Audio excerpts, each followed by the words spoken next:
সরকার যেমন গঠন করেছি নামাইতেও বেশি সময় লাগবে না। কথা শুনবেন না, 1 মাস পরে সরকার পতন আন্দোলন শুরু করবো। একজনের একটা মিনিস্ট্রি চালানোর অভিজ্ঞতা নাই, তার পিছনে আপনার 3টা মিনিস্ট্রি। এটা কি পুতুল খেলা? রাষ্ট্র পরিচালনা কি পুতুল খেলা? আমি তো বলছি আমি এই কাজের জন্য নই। দেশে আমার দেশ পরিচালনা করে আমার দায়িত্ব না, আমার কাজ না, আমি জানি না এটা কি। যে আপনি এখন নামবেন মানে বুঝছেন কি? পদত্যাগ।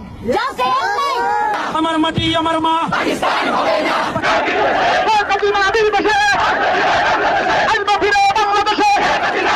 আপনারা এত অস্থির কেন? এই অস্থিরতাই প্রমাণ করে যে বাংলাদেশ আওয়ামী লীগ কত বড় শক্তিশালী দল। রহমতুল্লাহ, স্বাগতম জানাচ্ছি আমাদের আরেকটি নতুন ভিডিওতে। আশা করি সবাই ভালোভাবে সুস্থ আছেন। প্রতিদিনের মতো আপনাদের সাথে আছি আমি নাজামুদ্দিন। অন্তর্বর্তীকালীন সরকার ডক্টর ইউনূসকে কঠিন হুঁশিয়ারি দিয়েছে বিএনপির নেতা পিপি নূর এবং ঢাকা শহরে ছাত্রলীগের মহাতাণ্ডব শুরু হয়েছে এবং ঢাকা শহর এখন ছাত্রলীগের দখলে। কয়েকটি গুরুত্বপূর্ণ ভিডিও দেখাবো, আপনারা ভিডিওটি দেখতে থাকুন, মোবাইলের স্ক্রিনে ফোকাস করুন এবং যারা আমার চ্যানেল নতুন, চ্যানেলটা সাবস্ক্রাইব করে সাথে থাকবেন। সরকার যেমন গঠন করেছি নামাইতেও বেশি সময় লাগবে না। কথা শুনবেন না, 1 মাস পরে সরকার পতন আন্দোলন শুরু করবো। পরিষ্কার। গুটি কয়েক ছাত্র সমন্বয়কে নিয়ে ভাববেন আপনারা সব পরিচালনা করবেন। এখন ডাক দেন, দেখেন সমন্বয়কদের পিছনে 1000 মানুষ পান কিনা। প্রোগ্রাম ডাক দেওয়ান, দেখেন 1000 মানুষ থাকে কিনা। এটা কি মানে চারটিখানিক ব্যাপার? মনে হয় যে কয়েকজন ছাত্র ডাক দিছে আর এইভাবে রেজিস্ট্যান্স হয়ে গেছে, এইভাবে একটা গণ আন্দোলন হয়ে গেছে। এখন অনেকে মাস্টার মাইন্ড হয়ে গেছে, অনেকে প্রধান মুক্তমুখ হয়ে গেছে। আন্দোলন তো একটা প্রেক্ষাপট ছিল। গত 1.5 দশকে সেই প্রেক্ষাপট রচনা হয়েছে। ধীরে ধীরে অনেকগুলো ঘটনা একটা একটা করে সুতা গেঁথে আজকের এই অবস্থায় নিয়ে এসেছে। এবং 2018 সালে যদি কোটা সংস্কার আন্দোলন আমরা না করতাম, 24-এ আজকে কোটা সংস্কার আন্দোলন হতো। 2018 সালে সেই আন্দোলনের ফলাফল ছিল প্রথম এবং দ্বিতীয় শ্রেণীর চাকরিতে কোটা বাতিল। সেইটা থেকে যখন কামব্যাক করে নিয়ে আসছে প্রথম দ্বিতীয় মুক্তিযোদ্ধা কোটা, সেইটাকে ইস্যু করে আন্দোলন হয়েছে। আর 2018 সালের আগে আবার সফল কোটা সংস্কার আন্দোলন হয়নি। 18 সালের এই আন্দোলন আমাদের 24-এর এই আন্দোলন হতো না। আজকের এই নেতৃবৃন্দের কথাও যদি বলেন, আমাদের কৃতিত্বের কথা না, অনেকের পেছনে আমাদের অর্থ, শ্রম, মেধা ইনভেস্ট করে আমরা তৈরি করেছি তাদেরকে। রাজনীতিতে পথ চলায় স্বামী স্ত্রীর সংসার টেকে না। রাজনীতি তো একসময় মত পথের বিরোধ কেন্দ্র করে একজনের অভিমান, মান অভিমান তৈরি হতেই পারে, সক্রিয়তা নিষ্ক্রিয়তা থাকতেই পারে, তো তাদের রাজনীতির হাতে খড়িটা। আজকে মেন সমন্বয়কদের কথা যদি বলেন, নাহিদ, আসিফ, হান্নান মাসুদ, আহনাব, আপনার আব্দুল কাদের, অনেকে ছাত্র অধিকার পরিষদের নেতা ছিলেন।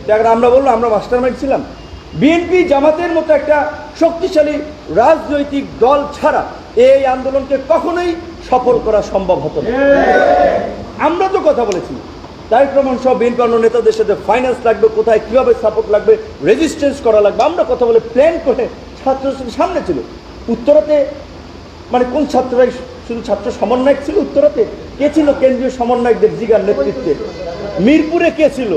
যাত্রাবাড়িতে কোন সমন্বয়ক ছিল? তাহলে এইখানে এই ধরনের রেজিস্ট্যান্স কিভাবে তৈরি হলো? বন্দুকের নলের মুখে লাশ পড়তেছে, এই যে ছেলেরা ইন্টারভিউ দিচ্ছে যে আমার সামনে থেকে লাশ পড়ছে, তারপর আমি যাচ্ছি না। আল্লাহ ওদের মধ্যে রহমতের ফেরেশতা পাঠিয়ে দিয়েছে, যাদের ভয় ভীতি তাদের রাস্তা থেকে সরাতে পারে নাই। এই যে আল্লাহ একটা অসম্ভব রহমত এই যে জালিমের পতনের জন্য। কারণ আল্লাহ তো বলছে যে অহংকারীকে আল্লাহ তাআলা পছন্দ করেন। অহংকার আল্লাহর গায়ের চাঁদ, এটা মানুষের মানায় না। এই শেখ হাসিনা তো অনেক দাম্ভিক হয়ে গিয়েছিলেন না, যে শেখ মুজিবের কন্যা দেশ ছেড়ে পালায় না, আমি এতগুলো টেলিভিশন চ্যানেল দিয়েছি, আমি 18 কোটি মানুষকে খাওয়াই, এই যে সমস্ত কথা হচ্ছে বলেছে।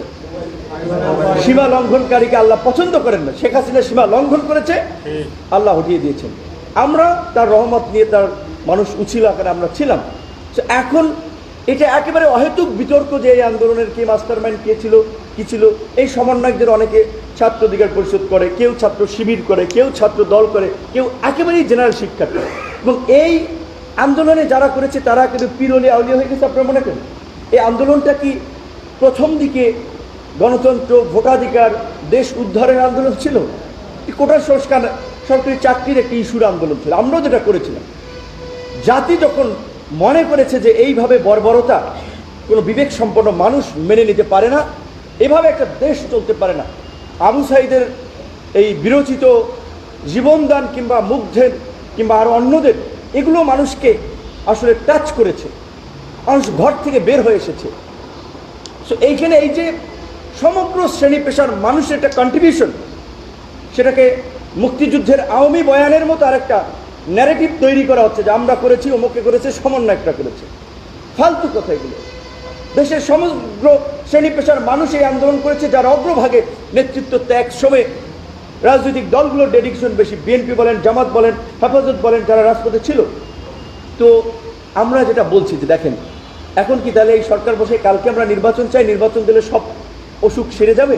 আমরা কিন্তু সেটাও বলছি না। যে কারণ রাজনৈতিক দলগুলোর যে ক্ষুধা, অনেকের গত 15-16 বছরের যে খিদা, কোন খিদা তা তো বুঝেন, বিভিন্ন ভাগ বাটোয়ারার ক্ষুধা হা করে আছে।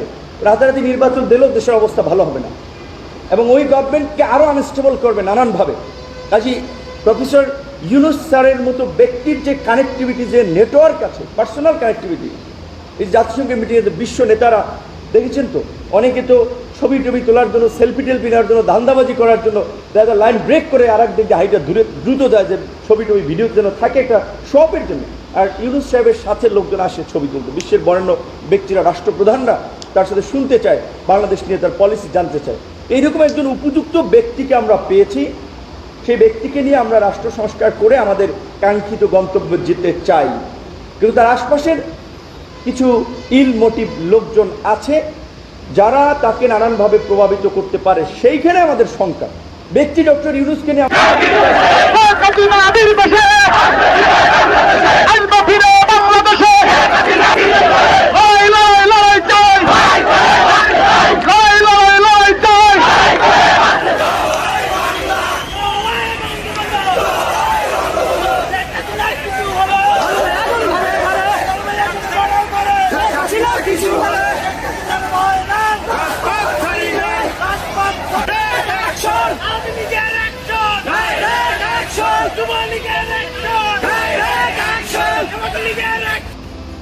পাঁচই আগস্ট স্বৈরাচার সরকার শেখ হাসিনার পতনের পর 1 মাস যেতে না যেতেই দেশের জনগণ আবারও ক্ষমতায় চাইছে শেখ হাসিনাকে। তারই ধারাবাহিকতায় প্রধানমন্ত্রী শেখ হাসিনাকে দেশে ফেরাতে এবার সশরীরে আন্দোলনে যোগ দিলেন সাবেক ক্রিকেটার মাশরাফি বিন মুর্তজা। মাশরাফি জানায়, শেখ হাসিনাকে ছাড়া দেশ চালানো সম্ভব নয়। দেশের রাজনৈতিক পরিস্থিতি ঠিক করতে হলে তাকে আবারও ক্ষমতায় নিয়ে আসা দরকার, আর তাতেই আমাদের সবার জন্য ভালো। প্রিয় দর্শক, মাশরাফির এমন মন্তব্যের সাথে কি আপনারাও একমত? জানিয়ে দেবেন আপনাদের মতামত আমাদের ভিডিওর কমেন্ট বক্সে। প্রিয় দর্শক মণ্ডলী, আপনি আপনার ব্যক্তিগত মতামত জানাবেন এবং চ্যানেলটি সাবস্ক্রাইব করুন। এরকম নতুন নতুন ব্রেকিং নিউজ পেতে চ্যানেলটি সাবস্ক্রাইব করবেন। দেখা হচ্ছে পরবর্তী ভিডিওতে। আসসালামু আলাইকুম।